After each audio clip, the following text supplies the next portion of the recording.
这个垃圾桶在发光，我必须要点一下。这也可以调查，那我也必须要点一下。哦哟，有隐藏剧情，好，这地方一看就有问题，让我看看要怎么触发这段剧情。以上就是玩崩坏星穹铁道时的状态。大家好，我是思凡。本帖最有意思的地方莫过于它的剧情，风格迥异的支线。你们这个是什么群啊？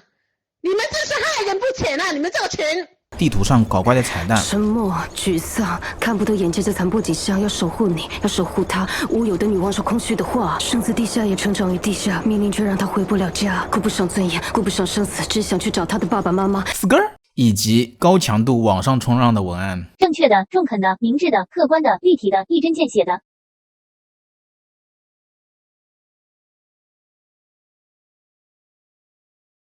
正确的、谦逊的、自我认知清晰的、勇于承认不足的，让我很是上头。就好比这个木桶，怎么看都是一个再普通不过的木桶了，但我很清楚的记得，这张图里的木桶在我上次来的时候就已经全都打完了，这里绝对不存在这么一个木桶。不过我没多想，一棒槌敲了下去，终于被我抓到你了，公物破坏者。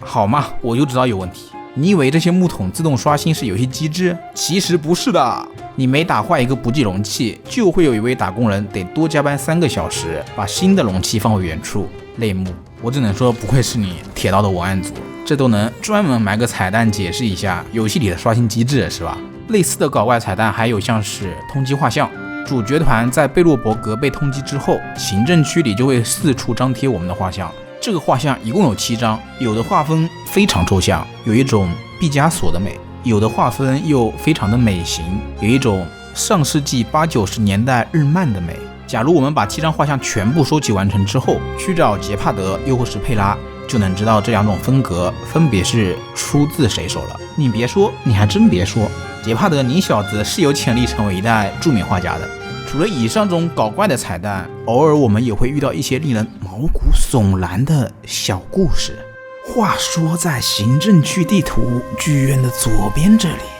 有一个小巷，巷子被铁门给拦住了，这里倚靠着一位陌生男子，嘴里时不时念叨着什么。邻居和朋友莫名其妙的失踪了，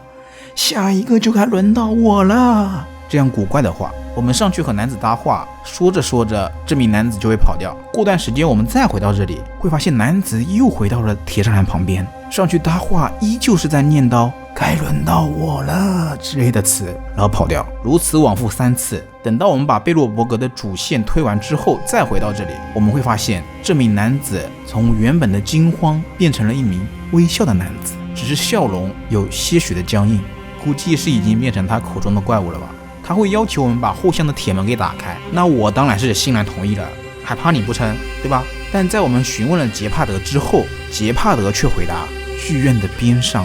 根本不存在什么后巷。 What the hell？ 而这名男子也在你的面前眼睁睁地消失了，是不是起鸡皮疙瘩了？类似的这种灵异类的支线还有佣人的容器，起初是一名小女孩被困在原地，小女孩名为西利尔，嘴里还一直说着什么姐姐失踪了之类的话。她被箱子困住了，我们需要推箱子拯救她，但不论我们怎么努力，西利尔就像被施了什么魔法一样，永远会留在那个地方。于是我们只好去求助万能的桑博，但等到我们再度回到西利尔的所在地时，她却消失了，只留下了一封信，信里的内容我们看不懂，但告诉了我们一个很重要的名字，斯潘杰先生。第2次遇到佣人的容器支线时，小女孩已经变成了一名成年女性，她不记得我们，但她又被箱子给困住了。我们同样需要通过推箱子来拯救她。推完箱子之后，她会恢复记忆，但她并不愿意告诉我们任何事，但她似乎非常信任她口中的斯潘杰先生。之后我们会向铁卫汇报这件事，在第2天我们可以接到支线的后续。西利尔和上次一样消失了，同样也留下了一封信，同样是斯潘杰先生写的。信的内容我们依旧看不懂。在可可利亚 BOSS 战的地方，我们会第3次遇到西利尔，而这次他变成了怪物的模样，他依然被箱子困住了，我们依旧需要通过推箱子来救他。而这次我们得知了故事的真相，西利尔原本是一名大守护者，后世的人们称他为愚者，他本不该成为大守护者。他的姐姐西利亚天资出众，早在11岁的时候就通过了大守护者的选拔测试。然而就在西利亚准备前往克里珀堡的前夕，西利亚失踪了。于是内务大臣斯潘杰就故意对外宣称，西利亚的妹妹也就是西利尔拥有和她姐姐一样的资质，便顺水推舟地把西利尔变成了新一任的大守护者。但随着西利尔的上任，筑城者们才逐渐反应过来，这一切不过是斯潘杰所策划的政治骗局罢了。西利尔的资质极为平庸，他只不过是斯潘杰为了掌控贝洛伯格的傀儡。随着民众们的不满与日俱增，筑城者们谋划了一场以军事演习为名的兵变，准备将西利尔和斯潘杰一网打尽。结果只有西利尔一个人傻傻的去了，并被士兵们装进了军备箱里，从贝洛伯格极北之地的悬崖上扔下，不明不白的死了。而斯潘杰不知所踪，没人知道他到底去了哪。从西利尔的口中，我们得知到斯潘杰先生是一名好人，但仅仅是他认为的好人罢了。他不过是斯潘杰的政治傀儡，甚至就连西利亚也有可能是斯潘杰故意杀害的。佣人的容器里的3个地点分别对应了西利尔生命中的3个节点：小时候生活在边缘通路，姐姐失踪，自己被迫成为大守护者；长大后在铁卫禁区被谋反的士兵袭击，装进了军备箱，然后死在了极北之地悬崖之下的永冬岭。而被箱子困住和推箱子的寓意正代表了他的死亡方式，被锁在军备箱中推下悬崖。佣人的容器这一任务标题所指代的也正是愚者西利尔最后的葬身之处。西利尔到死都还相信着斯潘杰，到死都不明白自己为何而死，所以他才会在他人生中最重要的3个节点一直徘徊。昔日的幻影在经历了漫长的岁月之后，尽管他仍然不知道真相，但是他已经释然了。也许对他来说，这就是最好的结局吧。起初我只是被这带点灵异气氛的故事和推箱子的奖励所吸引，但真当我得知了一切的真相之后，不得不说，这个支线做的是真好，任务名称推箱子的寓意也很精妙，这个故事写得真好。在崩铁里，这种严肃的支线其实还有很多，这些支线讨论的点或多或少都能引起我们的共情。像是至暗淡星，它讲述的就是2名科员的异地恋，但这个异地是指宇宙这种跨度的异地。女科员斯莱利所在的地方发生了新政，导致引力发生了变化，引力进一步导致时间扭曲。而男科员这边一切如往常一样，两人所处之地时间的流速已经完全不一样了。在男科员洛奇这边的一天，在女科员那边可能只不过几小时几分钟。随着时间的流逝，两人之间的年龄差距只会越来越大，所以男科员的老爹伯纳德才会在暗中阻挠两人的恋情。但在我们的质问下，伯纳德会交给我们一蓝一红2个 U 盘，红色是事情的真相，蓝色是伯纳德编织的谎言，而我们需要做出抉择，告诉男科员真相，亦或是谎言。真相很残酷，但我觉得这件事他必须得知道，不然就会不明不白地错过一辈子。所以我选择的是真相。而得知了真相之后的洛奇并没有因此而气馁，反而义无反顾地踏上了他的寻爱之旅。与其坐以待毙，不如主动出击，这才是一个好的故事的结尾嘛。后续我们可以选择把蓝色谎言交还给男科员的老爹伯纳德，而伯纳德似乎也很明白儿子会做这种选择一样，释然了。很经典的科幻题材，星际穿越里就有讲过这个。同样经久不衰的经典题材还有仿生人。密卷科丢了3盘录像带，委托我们去帮忙找回来。我们在找到录像带之后，可以查看其中的内容。这3盘录像带讲述的其实都是同一个人，一名叫做希拉的法政科员的生平。看完这些录像带之后，我们就因为信息的冲击晕倒了。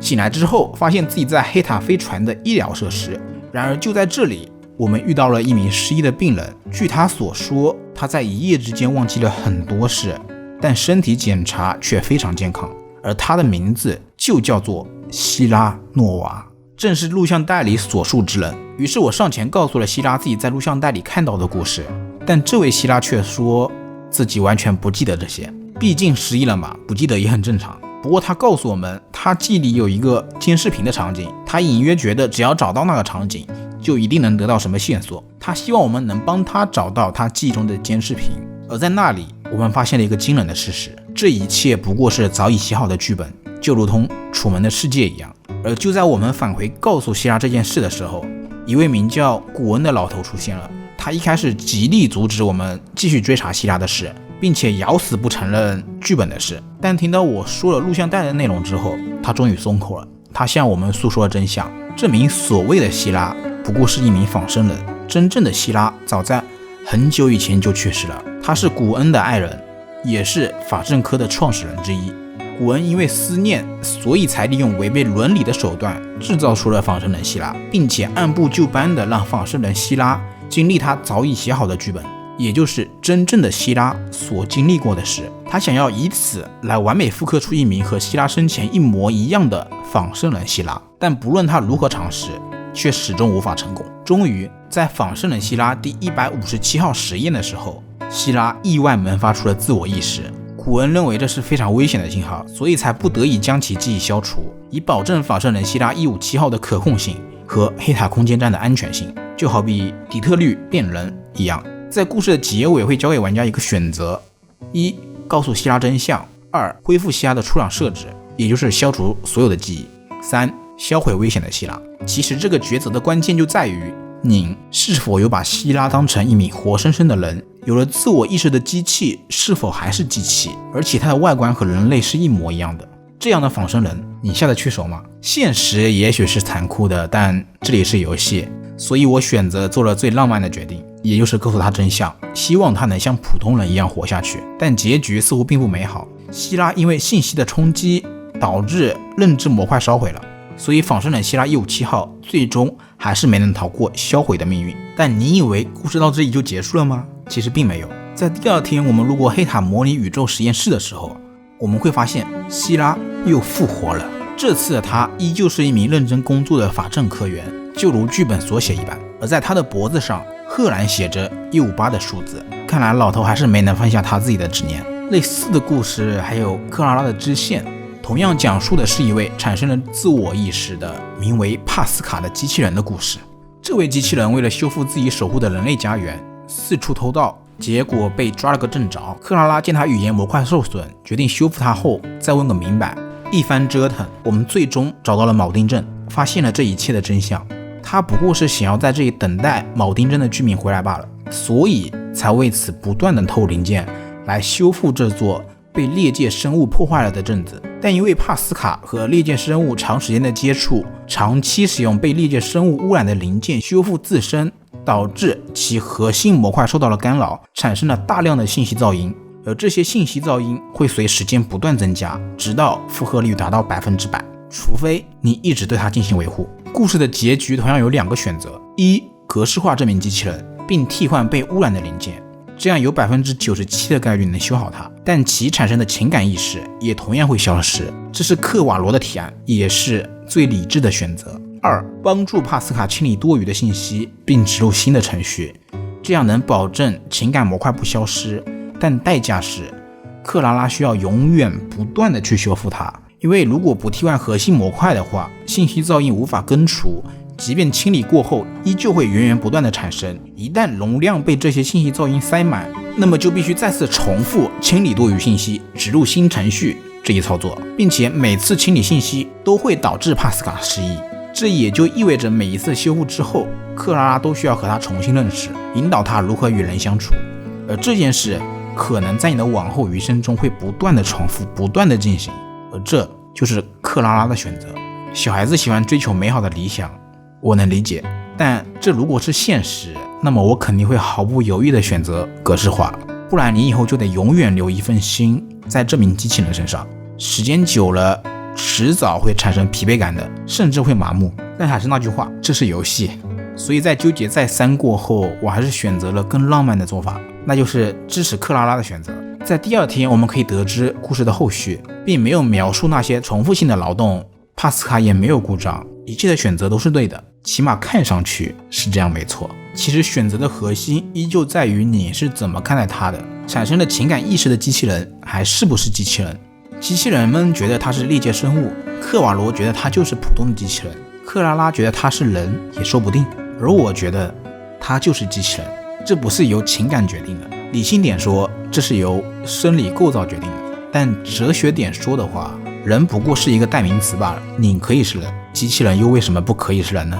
总之，我真的非常喜欢本体的剧情，特别是支线，既能搞怪，也能严肃地讲好一个故事。理性与感性的探讨，更带点现实意味的故事，是最能引人共情的。只能说本体的文案组你是懂的，是懂我喜欢看什么的。当然，除此之外的好故事还有很多，有意思的彩蛋和支线，我也只是挑了一些。篇幅原因，我就写到这里吧。本体也是真的好玩。我是思凡，我们下期再见吧。